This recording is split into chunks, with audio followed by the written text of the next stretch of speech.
Hi students. So we are going to do a little bit of reviewing of integrals because there are so many different techniques of integration. U-substitution and integration by parts are the only two that we've really talked about so far. So we are going to learn lots of other methods for integration. So before we jump into those, let's practice what we learned last year. Today, we're just going to do some basic integration and u-substitution, and then we'll do a whole class where we review integration by parts because we are going to use all of these techniques throughout the semester. So don't think, oh, we learned it last year, she's not going to test us on it again. I will indeed test you on it. So let's practice some terminology and do some examples here first. So if you remember when we started integration last year, the reason that we started talking about integrals was to make notation a little bit easier when we were talking about antiderivatives. So we talked about derivatives for a long time. And then we said, okay, well, can we undo derivatives? If I give you a function like x cubed, can you tell me whose derivative this is? So what function did I take the derivative of to get to x cubed?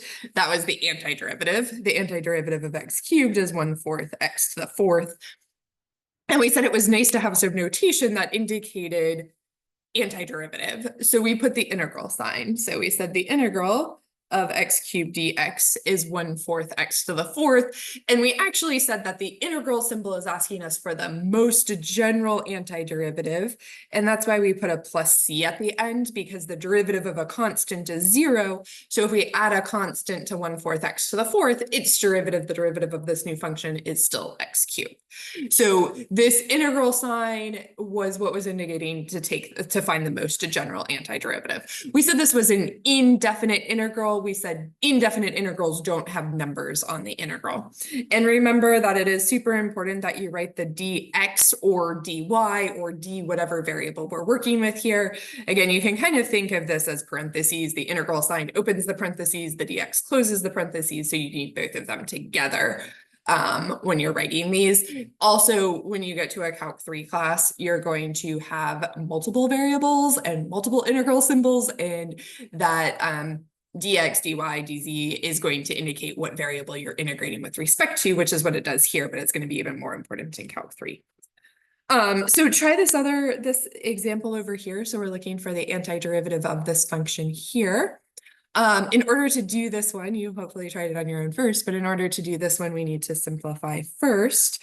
So this is x squared over x minus 1 over x, which is x minus 1 over x dx. Antiderivative of x is 1/2 x squared, because remember that's x to the first. We add 1 to the exponent and we divide by the new power. So remember the general formula was that like x to the n was 1 over n, x to the n plus 1. 1 over x, do you remember that the function whose derivative is 1 over x is natural log of x? So this is natural log, and remember we put absolute values just in case there were negative numbers that might be involved here. So this is our antiderivative.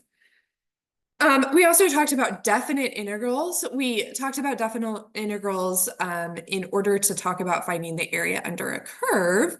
And so definite integrals are the integrals that have the numbers.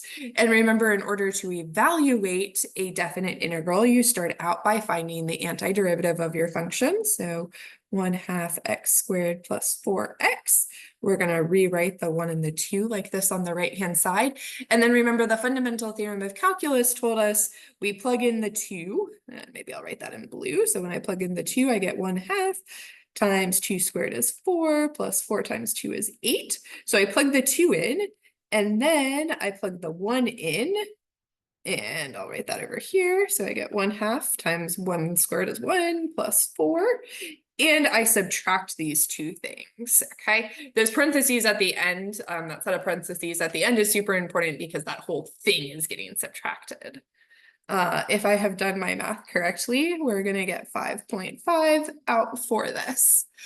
We're gonna focus on this more later in the semester, but it's good to think about what definite integrals tell us. And we said that if our function is totally positive, then definite integrals give us the area under the curve. Otherwise, they give us net area, which means that anything below the x-axis counts negative. So x plus 4, that's a straight line with y-intercept 4.